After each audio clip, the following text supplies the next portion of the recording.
Hello, let's get ready with me for function. তো আগের দিন তো আমি ফাংশানে গেছিলাম, বাট আমার মনে হয় আজকের ফাংশানটা একটু বেশি সুন্দর হতে চলেছে, কারণ আমাদের বাসন্তীতে আজকের আসছে অ্যালবার্ট, যাকে তোমরা কম বেশি সবাই চিনে থাকবে। তো আমি তারই গান শুনতে এখন চলে যাচ্ছি থানায়।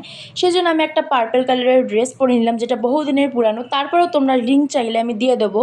এবং অন্য দিনের তুলনায় আজকের আমি কিন্তু একটু ইউনিক হেয়ারস্টাইল করেছি।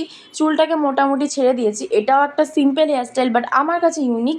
এবং তারপরে আমি আমার স্মার্ট ওয়াচটা পরে নিলাম। আর তারপরে কিন্তু আমি অ্যাপ্লাই করছি একটা পিঙ্ক শেডের লিপস্টিক। আর আমি কিন্তু পার্সোনালি ডিপ শেডের লিপস্টিক পরতে বেশি পছন্দ করি, কেন জানি না। তো যাই হোক, এটাই হচ্ছে আমার ফাইনাল লুক। কেমন লাগছে অবশ্যই কমেন্টে জানাবে। আর হ্যাঁ, আমি কিন্তু একদমই সাজি না, সবসময় সিম্পলভাবে থাকতে পছন্দ করি।